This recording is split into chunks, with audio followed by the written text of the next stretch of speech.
লক্ষ কোটি শুকরিয়া জ্ঞাপন করছি যে মহিয়ান দয়াল সর্বশক্তিমান রব্বুল ইজ্জত আমাদেরকে বাংলাদেশের শ্রেষ্ঠ প্রতিষ্ঠান এই দারুল নাজাত তাসসিসি মাদ্রাসার আজকে এই মেহরাজুন নবী সাল্লাল্লাহু আলাইহি ওয়াসাল্লামের এই বরকতময় রাত্রি সবাইকে একত্রিত হওয়ার তৌফিক দিয়েছেন। এর জন্য সবাই কালিমাতু শুকর আদায় করে সবাই খুশি হয়ে উচ্চ আওয়াজ বলে আলহামদুলিল্লাহ। লক্ষ কোটি দরুদ ও সালাম প্রদান করছি বিশ্বসভার সভাপতি শামসুল হিদায়াত বদরুদ্দোজা আফতাবে নবুওয়াত নূরুন আলা নূর সাইয়্যিদিনা নবিয়িনা শাফিঈনা মাওলানা মুহাম্মদ সাল্লাল্লাহু আলাইহি ওয়াসাল্লাম, যাকে আজ থেকে প্রায় ১৫০০ বছর পূর্বে আমার আল্লাহ জাল্লা শানুহু তার হাবিবের শান ও মান একেবারে সবার উপরে ওঠানোর জন্য এই জগৎ থেকে উত্তোলন করে প্রথম আসমান, দ্বিতীয় আসমান, তৃতীয় আসমান, এমন করে করে সপ্ত আসমানের উপর সিদ্ধাতুল মুনতাহা, সেখানে গিয়ে স্থির নয় বরং ৯০,০০০ সেই পর্দা পাড়ি দিয়ে আল্লাহ রাব্বুল আলামিন দিদার লাভ করেছে। ঠিক কিনা? রাসূলের উম্মত হয়ে আমরা খুশি হবে না? ইমানকে সত্য করে বলতে হবে, খুশি হবে না? আজকেই সেই রাত, আল্লাহু আকবার। ১৪০০ বছর পেরিয়ে গিয়েছে, আমরা আমাদের রাসূলের সেই অবিস্মরণীয় সেই ঘটনা আজও ভুলি নাই। ঠিক কিনা?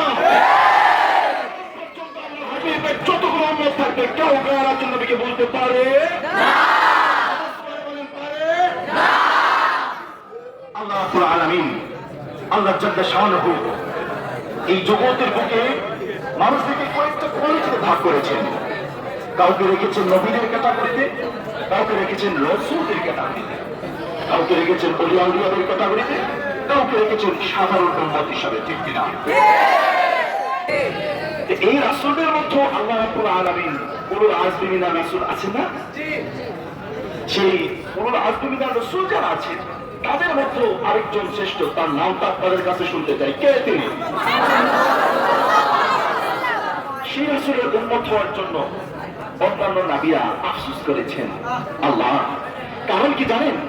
আল্লাহ জাল্লা শানুহু নবী আকরাম সাল্লাল্লাহু আলাইহি ওয়াসাল্লামের উম্মত যারা হবে তাদের এত ফজিলত, এত বর্ণনা করেছেন, তাদের গুরুত্ব, তাদের মাহাত্ম্য, তাদের মর্যাদা, তাদের শান এত বেশি বর্ণনা করেছেন।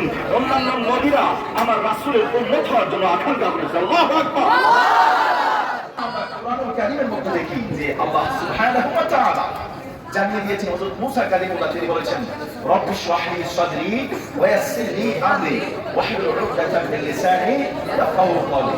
যখন মুসা আলাইহিস সালাতু ওয়াস সালাম হারুন আলাইহিস সালামকে বলেন যে ফেরাউনের সেই বিশাল বড় সাম্রাজ্যের মধ্যে তিনি তার ধর্মকে, ইসলাম ধর্মকে প্রচার করার জন্য, তখন তিনি মাত্র ২ জন আর হচ্ছে প্রায় ৮০,০০০ সৈন্য, তাদের বিরুদ্ধে তারা মাত্র ২ জন, কিভাবে তাদের ধর্ম সেখানে ইসলাম লাভ করবেন?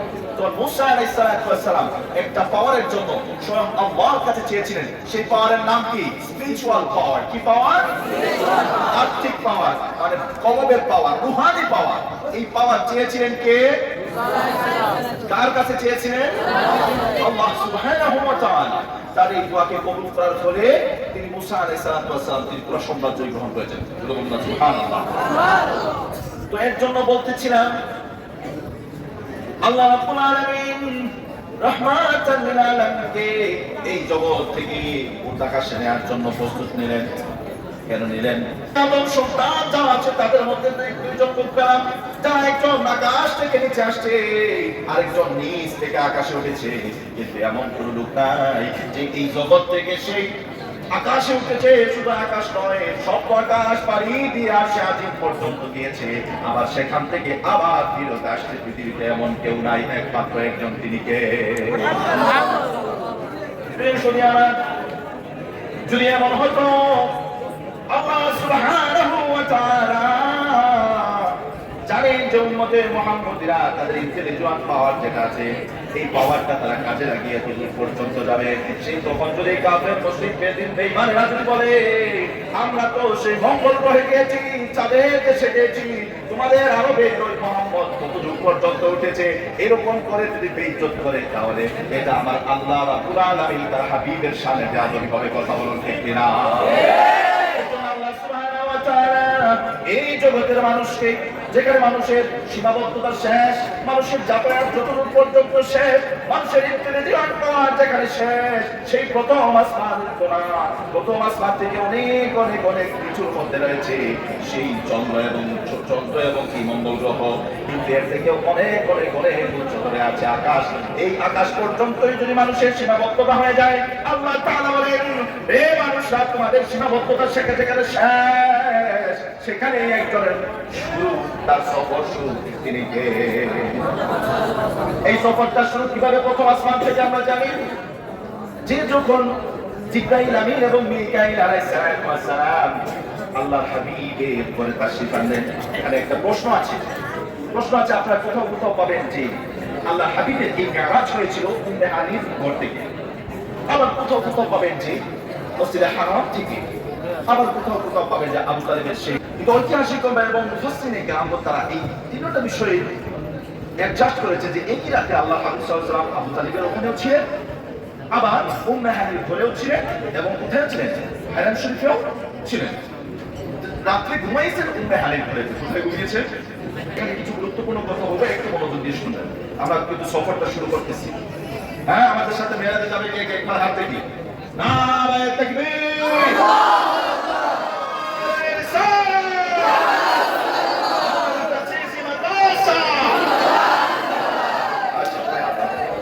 এই আমাদের মেরাজ শুরু হচ্ছে।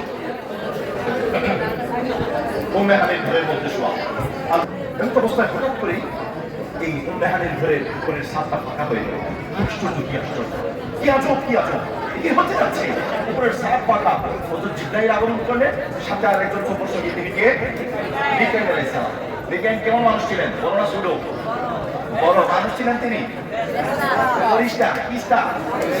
ফেরেশতা ছিলেন। তো দুইজন ফেরেশতা আছেন, একজনকে দুই নাম্বার, একজনকে আসেন কোন দিকে? ছাদ ফুকু করে, ছাদ ফাঁকা করে ভিতরে ঢুকলেন।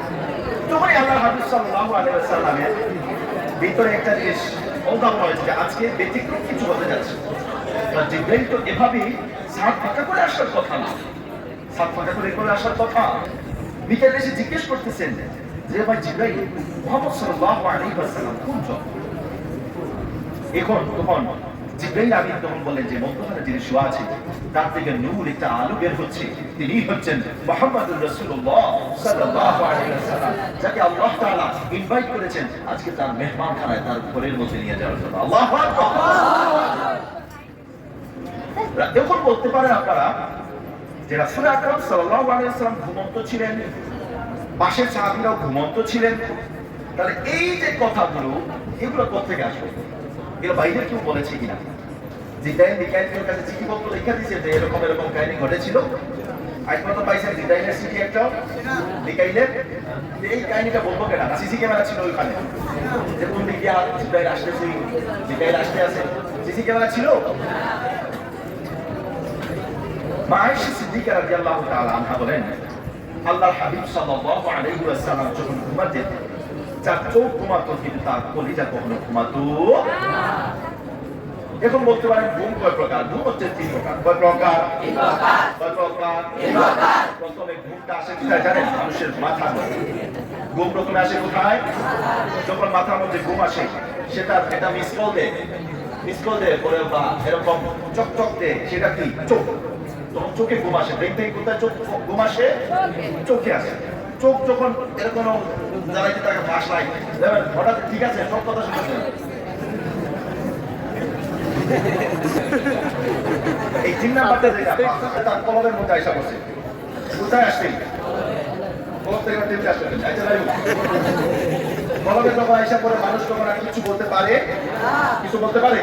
প্রিয় বন্ধুরা আমার, আয়েশা সিদ্দিকা রাদিয়াল্লাহু তাআলা আনহা বলছেন যে আল্লাহ হাবিব যখন ঘুমাতেন, তার চোখ ঘুমাতো, ব্রেন ঘুমাতো, কিন্তু একটা জিনিস সদা থাকতো, সেটা কি? এর জন্যই আল্লাহ হাবিবের শানে জিবরাইল আমিন, এই যে আপনারা জানেন যে কুরআনুল কারীম নাজিলের যে পদ্ধতি, এর মধ্যে একটা আছে ফিল্মা নাম, আছে কিনা?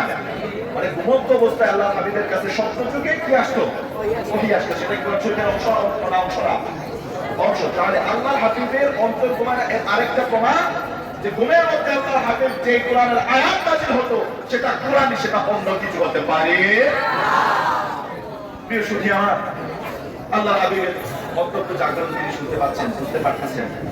জিব্রাইল মিকাইল আল্লাহর হাবিবের ডাকলেন, তিনি জাগ্রত হলেন, তাকে নিয়ে কোথায় গেলেন? জমজমের পাশে, সেখানে গিয়ে ওপেন হার্ট সার্জারি করলেন। এই একটা মেয়ের নবীর ঘটনাকে কেন্দ্র করে বিজ্ঞানীরা শত শত বিজ্ঞানের সোর্স খুঁজে পেয়েছে, বলুন আলহামদুলিল্লাহ। যারা জ্যোতির্বিজ্ঞানে যারা সেটা পেয়েছে, যারা এই সৌরজগতের বিজ্ঞানী তারাও অনেক তথ্য পেয়েছে, আবার যারা ডাক্তার তারাও অনেক তথ্য খুঁজে পেয়েছে, বলুন না সুবহানাল্লাহ। এই ওপেন হার্ট সার্জারি এই জগতে সর্বপ্রথম কার হয়েছিল? রাসূল আকরাম সাল্লাল্লাহু আলাইহি ওয়াসাল্লাম। জমজম কূপের পানি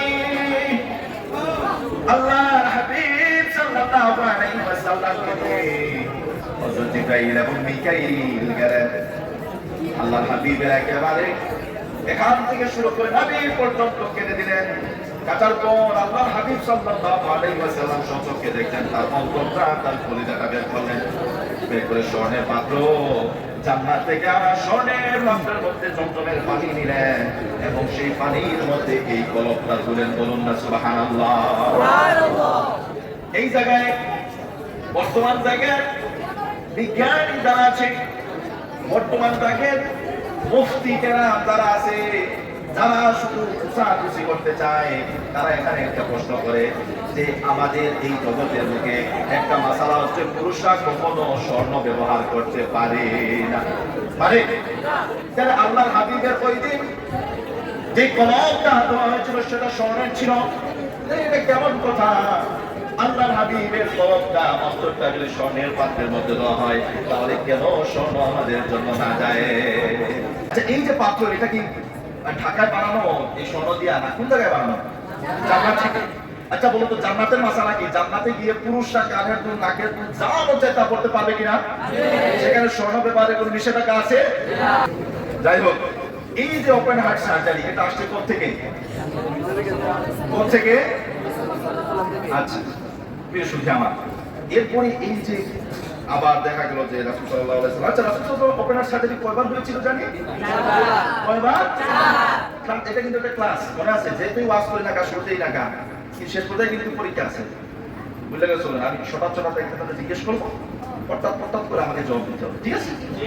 এর জন্য আমি কিছু কিছু জায়গায় একটু হাইলাইট করবো, জ্ঞানী যারা তারা বুঝে নেবে, তারাই আনসার দেবে। তো ওপেন হার্ট সার্জারি ছিল কয়বার? মানে কি সিনাচা, বাংলায় কি বলে? সিনাচা। আল্লাহর হাবিব সাল্লাল্লাহু আলাইহি ওয়াসাল্লামকে এই সিনাচা করার পর আবার এখান থেকে জমজমের পানি দ্বারা এখানে তুলতে বললেন। এত মানুষ বাইতুল মুকাদ্দাসে, এরা কোত্থেকে আসলো, কিভাবে সম্ভব? দেখা গেল কি হায় হায়, একেবারে আদম আলাইহিস সালাম থেকে শুরু করে 1,24,000 পর্যন্ত সবাই একসাথে ওখানে জড়ো হয়ে আছে নামাজ পড়ার জন্য, বলুন না সুবহানাল্লাহ।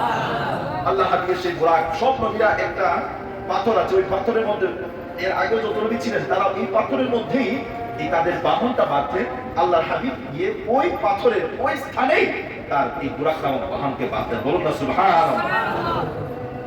প্রিয় সুধী আমার, হ্যাঁ, উলুল আজম মিনার রাসূল যারা ছিল সবাই মনে মনে ভাবতে আছে, আবার কি মনে হয় না আমি আসলে কে পড়াইবে?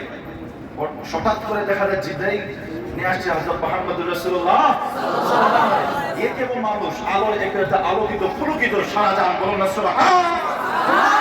জিবরাইল এসে নবীকে বলেন, ইয়া রাসূলুল্লাহ, আজকের এই মেহরাবের, আজকের এই মিম্বরের দায়িত্ব আপনার, আপনি আজকে সব নবীদের আজকে ইমামতি করুন, বলুন না সুবহানাল্লাহ। এই আল্লাহর হাবিবের একটা লকব লাগবে, ইমামুল মুরসালিন। ইমামুল মুরসালিন। আচ্ছা, ইমামুল মুরসালিন কবে আল্লাহর হাবিবের এই লকবটা লাগছে? মেরাজ যোজনে, ঠিক আছে? কোন জায়গায়? বাইতুল মুকাদ্দাসে। কোন জায়গায়? কাদের ইমামতি করার কারণে? সকল নবী ইমামতি করলেন, করার পরে আদম আলাইহিস সালাম দাঁড়াইছেন, তারা একটা বক্তব্য দিলেন, শুধু আল্লাহর হাবিবের শান সিফাত বর্ণনা করছেন। অন্যান্য রাসূল যারা আছেন তারা শান সিফাত বর্ণনা করছেন রাসূলুল্লাহ সাল্লাল্লাহু আলাইহি ওয়াসাল্লামের। কি মজার একটা কাহিনী, ঠিক না? আমাদের নবী, আমাদের প্রাণ, আমাদের নবীকে নিয়ে সারা জাহানের সব নবীরা পাগল হয়েছিলেন, ঠিক কিনা? সবাই মানে ওনার দিদার পাওয়ার জন্য প্রস্তুত। কেমন নবী? প্রত্যেক নবী আসার পরে তাদের নবুয়ত ছিল, আমার নবী আসার আগ থেকে নবুয়ত চালি, ঠিক কিনা? সাল্লাম নাবিয়িনা লামা আতাইতুকুম মিন কিতাবিন ওয়া হিকমা সুম্মা জাআকুম রাসূলুন মুসাদ্দিকুন লিমা মাআকুম লা তু'মিনুন্না বিহি ওয়া লা তানসুরুন্না। আল্লাহু আকবার। যত নবী রাসূল এই জগতের বুকে আসছেন প্রত্যেকের একটা চুক্তি ছিল, সেই চুক্তি হচ্ছে লা তু'মিনুন্না বিহি, তার উপর কি আমরা নবীদেরকে কিন্তু বলা হচ্ছে। আল্লাহ তাআলা কাদেরকে বলছেন? নবীদেরকে। তোমরা তোমাদের নবুয়ত বাদ দিয়া একজনের নবুয়তি কবুল করবা, তিনি কে? মোহাম্মদ। শুধু তাই নয়, আরেকটা বলা তানসুরুন্না, নামটাকে কি করতে হবে? সাহায্য করতে হবে। সুবহানাল্লাহ। আমাদের নবী আগমনের অনেক পূর্বে তার নবুয়তের বাজনা বাজতেছে, ঠিক কি না? আজকে যাচ্ছেন কোথায়? আজকে যাচ্ছেন কোথায়? আজকের এই রাতে কোন না কোন একদিন, আজকে 1400 বছর আগে আজকের রাতে কিন্তু মেরাজে গেছেন, আর সেই রাতটাই আমরা আজকে বসে আছি। আল্লাহু আকবার। এরপরে দেখেন যে মুহাম্মদ রাসূলুল্লাহ সাল্লাল্লাহু আলাইহি সাল্লামকে ওখানে একটা বিশাল বড় সংবর্ধনা দেওয়া হয়েছে। আচ্ছা বলেন তো, সকল নবী রাসূলরা যেখানে সংবর্ধনা দিয়ে যাকে, তাকে আর জগতের আর কেউ সংবর্ধনা দিতে হয় না? তাহলে সবাই পক্ষ থেকে হয়ে গেছে কিনা? তাহলে এই রকম কিমন সুন্দর আল্লাহ তাআলা তার হাবিবের শান মান বুলন্দ করে করে মর্যাদা দিয়ে দিয়ে আল্লাহ সালাম দিয়ে দিয়ে দিয়ে দিয়ে আরশে আজিম পর্যন্ত তুলছেন। বলেন সুবহানাল্লাহ। এখন কি হলো? নামাজ শেষ, সংবর্ধনা অনুষ্ঠান। আজকে আপনাদের সম্মুখে কে আসছেন? রাসূল আকরাম সাল্লাল্লাহু আলাইহি ওয়াসাল্লাম গুণকীর্তন বলা হচ্ছে। সবাই আনন্দে প্রফুল্লিত যে আমরা যে নবীর উম্মত হওয়ার জন্য পাগল ছিলাম, আমরা আমাদের নবুয়তে ছেড়ে দিতে চাইছিলাম, যে আল্লাহ আমাদেরকে নবী না বানায়া ওই নবীর উম্মত আমাদেরকে বানাও। আল্লাহু আকবার। আল্লাহু আকবার। নিজ চোখে দেখতেছি। সুবহানাল্লাহ। সুবহানাল্লাহ। সেই নবীকে কি দেখতেছি? নিজ চোখে দেখতেছি। এখন একটা প্রশ্ন হতে পারে যে এমন কোন দিন আছে যেই দিনে নির্দিষ্ট কিছু সময় কোন নবী রাসূল তাদের কবরে ছিলেন না? কোন নবী রাসূল তাদের কবরে ছিলেন না। যে এমন কোন দিন আছে যেই দিন সব নবী রাসূলরা একসাথে নামাজ পড়ছেন, কবরে থাইকা, মানে কবর থেকে উঠে এসে নামাজ পড়ছেন? যে এমন কোন রাত আছে যেই রাতে সব নবী রাসূলরা যারা কবরে আছেন সবাই উঠে এসে জামাতে নামাজ আদায় করছেন? সুবহানাল্লাহ। কি মজা না? কি মজা না? ওই পর্যন্ত গেছি, বাইতুল মুকাদ্দাসে গেছি। বাইতুল মুকাদ্দাস শেষ, এরপর উর্দুতে যাত্রা শুরু। প্রথম আসমানে যাওয়ার পরে ও মামা জিব্রাইল টক করে ভিতর থেকে আবার জিব্রাইল আলাইহিস সালাম কয়, আপনি কে? আমি জিব্রাইল। ভাই আমি তো রেগুলার জানা বুঝতাম, আজকে সাথে থেকে আরো কে কে ভিতর থেকে কিন্তু কইতে আছে। বলা হচ্ছে মুহাম্মদ রাসূলুল্লাহ সাল্লাল্লাহু আলাইহি ওয়াসাল্লাম। উনি কি ইনভাইটেশন লেটার পেয়েছে? তার ইনভাইটেশন লেটারটা আমাকে কি করেন? সাবমিট করেন। তখন বলা হয়েছে হ্যাঁ, আপনি আল্লাহর পক্ষ থেকে কি আছে ইনভাইটেশন লেটার পেয়েছেন, আল্লাহর কাছে যাচ্ছেন আল্লাহর সাক্ষাতে। বলুন না সুবহানাল্লাহ। এরপরে তিনি আকাশে আদম আলাইহিস সালামের সাথে দেখা, এরপরে আকাশে ঈসা আলাইহিস সালাম, ইয়াহইয়া আলাইহিস সালাম, এর উপরে আকাশে ইউসুফ আলাইহিস সালাম। এইভাবে দিয়ে সপ্তম আসমানে ওঠার পরে দেখেন একজন একটা ঘরের মতো, একটা মানে ঘরের মতো, একটা মসজিদের মতো, ওই মসজিদের এখানে ঘেরান দিয়ে একটা বৃদ্ধ লোক বসে আছে। উনি জিব্রাইল। উনি কে? এনে এরকম বইয়া দিছে তার। ওই ইয়া রাসূলুল্লাহ, এটাই হচ্ছেন কি কে কত? ইব্রাহিম আলাইহিস সালাম। ইব্রাহিম সালাম না? ওই বাইতুল মামুরের বেটা জানান দিয়ে বসে আছেন। কেউ নেই। দেখো না তোমরা? দেখো তখন আজকে রাতে মেরাজ দেখো। দেখো না? সিদরাতুল মুনতাহা পর্যন্ত যাওয়ার পরে জিব্রাইল কয়, ইয়া রাসূলুল্লাহ, বল এই এখানে বাহন কয়টা ছিল? দুইটা। বাহন কয়টা? দুইটা। বাহন কয়টা? দুইটা। আবার বলো। দুইটা। এক নাম্বার ঘোড়া, এক নাম্বার ঘোড়া, এক নাম্বার ঘোড়া, দুই নাম্বার রফ রফ কি রফ রফ রফ কি রফ রফ রফ, এক নাম্বার ঘোড়া, দুই নাম্বার রফ রফ, এক নাম্বার ঘোড়া, দুই নাম্বার রফ রফ। ইসরা শব্দের অর্থ কি? ইসরা শব্দের অর্থ রাত্রিকালীন ভ্রমণ। বলছিরু বিলাল, আমাদের কি কোনো রাত্রিকালীন ভ্রমণ কি সামনে আসতেছে? আমরাও যাবো নাকি? কোথায় যাবো সেটা বলবো না। আচ্ছা যাই হোক, রাত্রিকালীন ভ্রমণকে কি বলে? ইসরা। আর ঊর্ধ্বগমনের যে ভ্রমণ সেটাকে কি বলে? মেরাজ। কি বলে? বুরাক। যে শব্দটা, এই বুরাক শব্দটা বিশ্লেষণ করার পরে কিন্তু অনেক সময় লেগে যাবে। সংক্ষেপে বলি, বার্তন থেকে বুরাক। বার্তন এটার আরবি অর্থ হচ্ছে, বাংলা অর্থ হচ্ছে সেটা কি? বিদ্যুৎ। বিদ্যুৎ কিসের গতি? এই সময়ের তাকে কি করতে পারে না, কাভার করতে পারে না, বরং তার গতিটা এত বেশি হয়ে যায় তখন সে তোমার সামনে থাকবে কিন্তু তুমি তাকে দেখবা না, ঠিক না? তোমার সামনে মানে এই গতিতে যদি তোমার পাশে এরকম ঘুরে তাহলে তুমি কত চালিয়ে দেখবাই না, তোমার লাইসা না না কেউ নাই, আমি দেখি না কিছু। তারপরে আছে গতি কত হলে কারেন্টের গতি হলে, বিদ্যুতের গতি হলে। মুহাম্মদ সাল্লাল্লাহু আলাইহি ওয়াসাল্লাম যে বুরাক নিয়ে আসছিলেন এটার গতি কত কইতে পারো?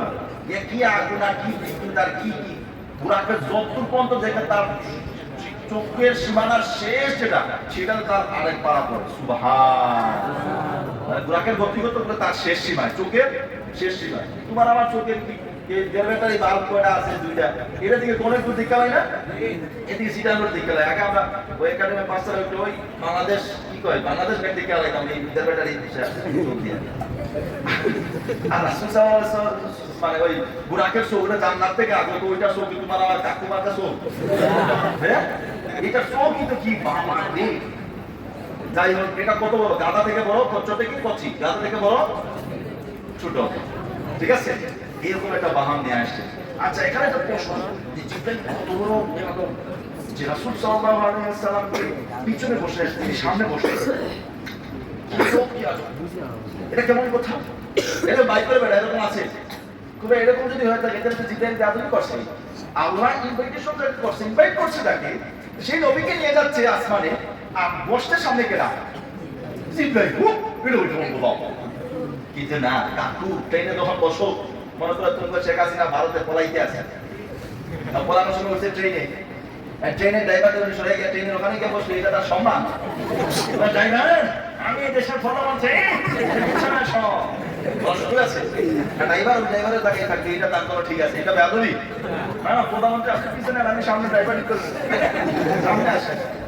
কাকু কি আর ওই রেল লাইন দিয়ে যাইবো না, জমিনে দেওয়া 50 দিয়ে ঢুকবে। যাই হোক যে ড্রাইভার তো সামনে থাকবেই, এটা নিয়ে বেদব আর বেদবি আছে। যাই হোক এরপরে কি হলো, এই জিব্রাইল আমি নিয়ে গেলেন সিদ্ধার্থ কোথায় যাওয়া বলবেন, ওই যে একটা গাছ আছে না, কি গাছ, কি আছে বলে গাছ, বলে গাছ, বলে গাছ ওই চাকরিটা নষ্ট হয়ে যাবে একদিন খায়া বলে গাছে। আচ্ছা একটা গাছ ছিল, সিদ্ধার্থ কোথায় যাওয়ার পরে উনি কন ইয়া রাসূলুল্লাহ আই এম ফেল, আমি আর সামনে যদি আগাই আমি জিব্রাইলের আমার 600 টাকা টাকা যা আছে সব আলবট করে জইলা বুঝে সাকা হয়ে আমি এই 35 বাকিটা আপনি একা একা আমি একা একা না ওমা ওমা কি আছো কি আছো কেমন কথা, হ্যাঁ আমি একা বলবো কেমনে কই আর তো কোনো ভয় নাই, আপনি খালি সামনে আগা, আপনি সামনে আগা। সিদ্ধার্থ আপনার তো গিয়া জিব্রাইল স্টপ, এরপরে আমার রাসূল একা যাচ্ছেন কার সাথে দেখা করতে, এরপরে সেই নূরের পর্দাগুলো খেয়াল করে আল্লাহ হাবিব সাল্লাল্লাহু আলাইহি ওয়াসাল্লাম গেলেন। ওখানে আরেকটা মজার কাহিনী করছে, ওরা ওই জান্নাতের ভিতরে শুনেন কি একজনের পায়ের আওয়াজ, কিসের আওয়াজ, এরা হাইটে যাইতেছে, হাঁটার আওয়াজ শুনে রাসূল আশ্চর্য হয়ে গেলেন, কি রে আসলাম এত সময় আমি আর জিব্রাইল দুইজন, আরে থার্ড পারসন কে রে হাঁটে কি রে আটে দুই নাম্বার আটে, দুই নাম্বার আটে, দুই নাম্বার আটে, তিন নাম্বার হচ্ছে মৌখিক, দুই নাম্বার মৌখিক। এই তিনটা গিফট যখন আল্লাহ পাইলেন, আল্লাহ দেব আল্লাহ তাআলা শানুর কি মায়া কি মহব্বত কি ভালোবাসা বন্ধুকেও তিনটা গিফট করলেন। সুবহানাল্লাহ, আতাহিয়াতু লিল্লাহি ওয়াস সালাওয়াতু ওয়া মানে বলছি এটা নামাজে পড়ে এরকম খুশি দিয়া পড়ো কিনা, আল্লাহ বলতেছেন আপনার উপর শান্তি। এক নাম্বার পুরস্কার কি, আসসালামু আলাইনা, আমার পক্ষ থেকে আপনার উপর কি আইয়ুহান নবী ওয়া রাহমাতুল্লাহ, আরেকটা কি আল্লাহর দয়া রহমত, আরেকটা কি ওয়া বারাকাতু বরকত। সুবহানাল্লাহ, বন্ধু বন্ধুর সাথে কি মজার আলাপ, চিন্তা করছো, তিনটা উপহার আল্লাহ রাসূল সাল্লাল্লাহু আলাইহি ওয়াসাল্লাম দিয়েছেন, আবার আল্লাহ রাব্বুল আলামিন আরো তিনটা উপহার মুহাম্মদ সাল্লাল্লাহু আলাইহি ওয়াসাল্লামকে দিয়েছেন। বলুন না সুবহানাল্লাহ। এই দেওয়ার পর ওই ফেরেশতারা কই কি বাবা দেখছো নি কারবার, দেখছো কি উপহার আদান করে তারা সাথে সাথে বলছে আশহাদু আল্লা ইলাহা ইল্লাল্লাহ ওয়া আশহাদু আন্না মুহাম্মাদান আবদুহু ওয়া রাসূলুহু। বলুন না সুবহানাল্লাহ। এই যে আল্লাহ এবং তার হাবিবের এই যে কথোপকথন, এটা আল্লাহ জাল্লা শানুহুর কাছে এত বেশি প্রিয় আল্লাহ তাআলা আমাদের জন্য সেটা ওয়াজিব করে দিয়েছেন। বলুন না সুবহানাল্লাহ। উপঢৌকন শেষ, মধ্যখানের দিয়ে একটা কথা বলবো, এরপরে শেষ কথা বলবো, মানে ওখানে কথোপকথনের শেষ কথা, এরপরে আমরা আবার রিটার্ন করবো। মেরাজ কিন্তু শেষ হয়ে গেছে, পৌঁছে গেছি কিন্তু। গেছো কিনা? কেউ কেউ জগতে আসো, আমার সাথে গেছো তো সবাই? আসো, ওখানে কি হইতে আছে দেখি। আল্লাহ তাআলা বলেন কি, ও বন্ধু, বন্ধুর সাথে অনেক সময় আবেগ প্রবণ হয়ে যায়। তো আল্লাহর ক্ষেত্রে এইগুলো একটা কথা কোনোভাবেই বলতে পারি না। তো আল্লাহ তাআলা বলছেন, ও নবী, তোমার যত উম্মত আছে সব নবীর উম্মতদেরকে আমি জান্নাতে দিয়ে দেব। বলুন না সুবহানাল্লাহ। বলছেন, ও নবী, তোমার যত উম্মত আছে সব নবী আমি কোথায় দিয়ে দেব? জান্নাতে দিয়ে দেব। কোথায় দিয়ে দেব? আওয়াজ করে বলো, কোথায়? ওই নবীর উম্মতটা কারা? আমরাই। একটু বড় শক্তি নিয়ে কবর আছে কি রাত? এরপরে কি হলো? যে রাসূলুল্লাহ সাল্লাল্লাহু আলাইহি ওয়াসাল্লাম এটা খুব খুশি হলেন, খুব খুশি হলেন। হওয়ার পরে এরপরে শেষ, আসার সময় আবার বন্ধুকে কিছু গিফট দিয়ে দিলেন। আল্লাহু আকবার। বন্ধু আসছে, আসার পরে কি করছেন? গিফট হইছে। প্রথমে যে গেছেন তিনি গিফট করছেন, আল্লাহ তাআলা তিনি আবার গিফট করছেন সমান সমান। এখন আসার সময় বন্ধুকে খুশি করে দিতে হবে না? আর কবে দেখা হয় না, দুনিয়াতে আইসে এরকম সিস্টেম না। এই বন্ধু আসার সময় বন্ধুকে বন্ধু। আচ্ছা, এই যে আরেকটা কথা আছে, জি আল্লাহ তাআলা যখন কি করলেন? এই সালাম দিলেন, দেওয়াদের পুরস্কার দিলেন তিনটা থেকে, ওয়ালা ইবাদিল্লাহিস সালিহিন। শুধু আমি এবং আমার নবী রাসূল নয়, বরং কিয়ামত পর্যন্ত আপনার যত নেককার সালেহ বান্দা আসবে সবার পক্ষ থেকে আমিও আপনাকে সালাম। সুবহানাল্লাহ। সালাম দিতে আসো, আর